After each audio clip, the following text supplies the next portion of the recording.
Ration கடைகள்ல அரிசி ஃப்ரீயா கிடைக்குது. பட் அது எங்கேருந்து கிடைக்குது? அது யாரு குடுக்குறான்றது நம்மள்ல நெறைய பேருக்கு அது தெரிஞ்சுக்கிறது இல்ல. ரேஷன் கடைகள்ல அரிசி வந்து கொள்முதல் மூலமா தான் வருது அப்படின்றது நமக்கு தெரியும்.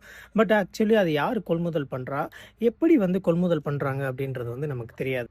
இது எப்படி ஒர்க் ஆகுதுன்னா, சென்ட்ரல் கவர்மெண்ட் என்எஃப்எஸ்ஏ அப்படின்ற கோட்டாக்கு கீழ எல்லா ஸ்டேட்டுக்குமே அரிசி வந்து குடுப்பாங்க. கிட்டத்தட்ட 2.25 லட்சம் டன் வந்து சென்ட்ரல் கவர்மெண்ட் கிட்ட இருந்து நம்ம தமிழ்நாட்டுக்கு கிடைக்குது.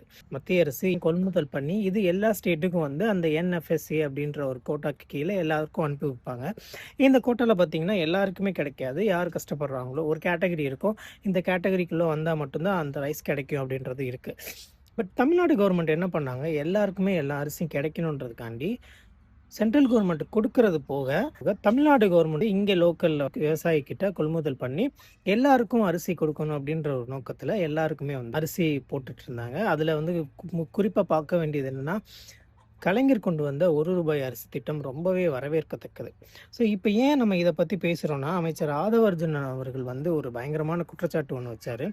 தமிழ்நாட்டுல திமுக ஆட்சியில ரேஷன் அரிசி நல்லா இருக்காது அப்படின்னு சொல்லிட்டு. ஆக்சுவலி திமுக ஆட்சின்ற நாள் கிடையாது. கொள்முதல் பண்றது நெறையாவே மத்திய அரசு தான்.